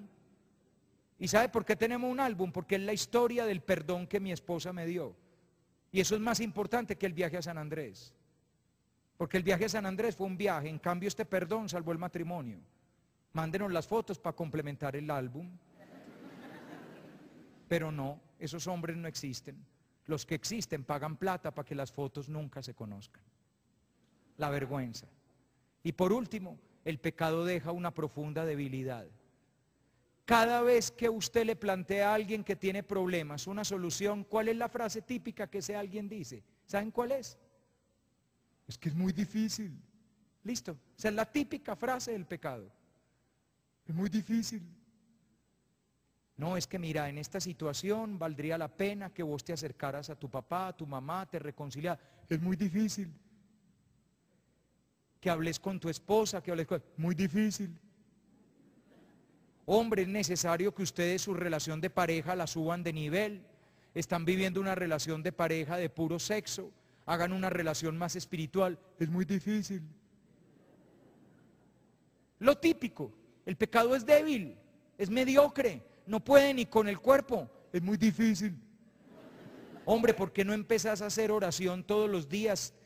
Media horita todos los días. Es muy difícil. ¿Por qué no te acercás al Señor cada 8 días? Es muy difícil. ¿Por qué no cambias? Es muy difícil. ¿Por qué no dejas la droga? Es muy difícil. ¿Por qué no buscas ayuda? Es muy difícil. ¿Por qué no hablas con alguien? Es muy difícil. ¿Y por qué te decís a ti mismo es muy difícil? Para poder seguir en el camino que no es, que es en últimas lo que quiere el pecado. Para poder seguir destruyéndote a ti mismo. Para poder seguir destruyendo a los demás. Y para poder seguir destruyendo el mundo. Y mientras tanto la creación entera, con dolores como de parto, aguarda que algún día los seres humanos queramos ser hijos de Dios. Porque cada día que no somos hijos de Dios, la creación sufre un golpe más. Miles de hectáreas de bosque desaparecen, especies animales mueren y alguien en algún lugar del mundo está muriendo de hambre por culpa del egoísmo del ego, por culpa del dolor del pecado. No, el pecado no es un juego, parceros. El pecado es una tragedia y solo hay una buena solución para ese problema. Y esa buena solución para ese problema se llama el perdón. Termino con un cuento de un pobre man que pecó porque tenía calor. Sí, está en el libro de Samuel, léanlo en el segundo libro de Samuel. El pobre man estaba súper acalorado, era verano, abrió la ventana y ahí estaba una señora bañándose viringa que estaba como un pan. Eso estaba, no. Y el tipo pudo castamente haber cerrado la ventana y aguantarse el calor. Pero se acordó que era el rey de Israel y dio orden de que le trajeran a la señora. Y se la trajeron y tan de malas, pa' una vez que lo hizo un hijo que engendró. Y yo como tapo ahora esta embarrada. Eso es típico del pecado. El pecado siempre piensa cómo va a tapar la embarrada. Miren, de la manera como funciona el pecado, hay tres cosas que el pecado siempre hace. Primero, el pecado genera un gozo aparente. El gozo aparente es la trampa en la que te quedas atrapado. Es el placercito que da el mal. Y ese placercito que da el mal es lo que hace que uno se quede atrapado. Porque uno quiere volver a ese placercito. Es un placer amargo, pero placer. Y por eso uno se queda pegado de ese placercito. Eso es lo que le pasó a este hombre. Esa tarde gozó más que enano creciendo. Después se sintió súper mal. Pero ya para qué, había gozado. Segunda cosa que hace el pecado intenta arreglar la embarrada para que parezca bonita. Se los digo con una frase de una canción de Juan Manuel Serrat que se llama Lecciones de Urbanidad. Tiene una groserita, perdónenme la grosería. La canción dice así: y si usted la caga, haga el favor de engalanar la boñiga, que admirado todo el mundo diga, qué lindo caga el Señor. Uno se pasa la vida adornando la boñiga. Fui bien grosero con vos, te falté al respeto, te dije unas frases muy duras. Y después yo soy pensando, hombre, tal vez se me fue la lengua, tal vez. Pero es que en gracia ha sido muy agresiva conmigo. Y era necesario que yo lo pusiera en su lugar. Uno se da razones y se da razones para convencerse que lo que hizo estuvo bien hecho. Hombre, lo que pasa es que mira, compréndeme. Yo amo a mi esposa, pero lo que pasa es que yo no he sido feliz sexualmente con ella. Y es por eso que yo caí con esta pelada. Pero no es porque yo no la quiera. Compréndame. ¿Ven lo querido que soy? ¿Ven? Uno siempre adorna la boñiga. La guerrilla no hace secuestros horrorosos, hacen retenciones revolucionarias, compañero. Ya con eso, claro, es que yo creí que era un secuestro, era una retención revolucionaria. Ellos no ponen carros bombas, ellos hacen operativos. Hombre, claro, es que eso lo cambia todo. ¿Ven lo hábil que es el pecado? El pecado manipula la realidad para cambiarla. Y tercera cosa que hace el pecado, lo vuelve a uno duro interiormente para no arrepentirse. Pues muy bien, este no se quiere arrepentir. Gozó más que marrano estrenando lazo. Y 3, va a ver cómo arregla la embarrada. Manda llamar al marido de la señora, porque es que era casada. Manda llamar al marido de la señora que está en la guerra, con la disculpa de preguntarle cómo va la guerra. Y le dice, listo hombre Urías, andate para la casa y disfruta de tu esposa. Tan de malas que el tal Urías es responsable y dice, ¿cómo voy a ir a mi casa a disfrutar de mi esposa mientras las tropas de mi rey están en la guerra? Y se quedó en el palacio prestando guardia. Tan responsable el maldito. Entonces llega el rey y dice, voy a hacer una fiesta, y prepara una fiesta y comida para Urías. Comete esta tajada de pizza, mira este perro caliente, mira este pedazo de lechona, y eso le da comida y trago que dio miedo, aguardiente, gaseosa, ron con Coca-Cola, de todo, vino. Termina ese Urías hebreo casi israelita. Y le dice el rey, ahora sí andate para la casa. Miren lo maldito que es ese rey. El primer día lo mandó para la casa a ver si ñanga ñanga con la esposa y así el hijo es de él. ¿Ven? Tapada la embarrada. El segundo día lo manda borracho. Si hay ñanga ñanga, el hijo es de él. Y si no hay ñanga ñanga, no se acuerda. ¿Ven? Ah, el pecado es muy inteligente. Pero el pobre Urías dice, ¿cómo me voy a ir mientras los soldados del rey están? Y se quedó en el templo, en el palacio. Entonces el tercer día llega el rey, escribe una carta y la envía con Urías. Y en la carta lo que dice es, ataquen la muralla y en lo peor de la batalla dejen solo a Urías para que muera.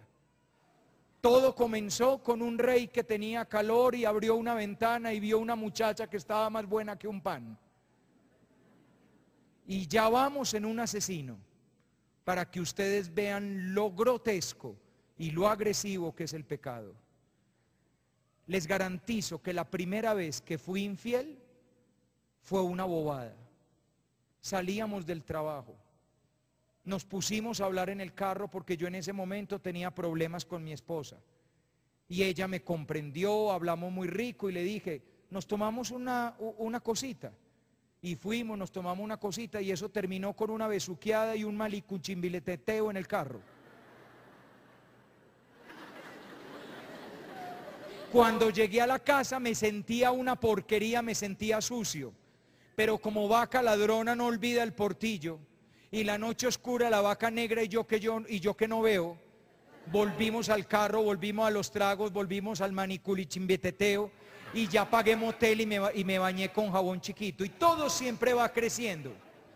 Y me prometí a mí mismo que era la última vez, que ya no más, que esto no va a volver a suceder, pero ya nos fuimos, fue un fin de semana para San Andrés.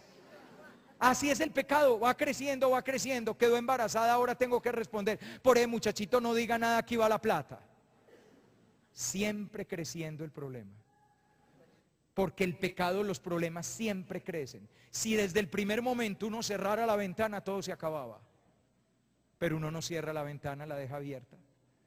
Dios envió al profeta Natán y el profeta Natán le dijo al rey David, te voy a contar una historia. Había dos hombres, uno muy rico y uno muy pobre. El rico tenía muchos ganados y muchas posesiones. Y el pobre lo único que tenía era una corderita a la que alimentaba de su propia mano y dormía junto a ella. Y he aquí que llegó un visitante a la casa del rico y el rico mandó matar la corderita del pobre para ofrecerle de comer al visitante. El rey se indignó y dijo, juro por Dios que el que hizo eso tiene que morir. Y el profeta Natán lo miró a los ojos y le dijo, ese hombre eres tú. Pues muy bien, valdría la pena que algún día cayéramos en la cuenta que cada vez que nos quejamos de cómo está el mundo, de cómo está la gente, de cómo están los jóvenes, de cómo está la realidad, valdría la pena que alguna vez cayéramos en la cuenta que el que tiene la culpa también soy yo.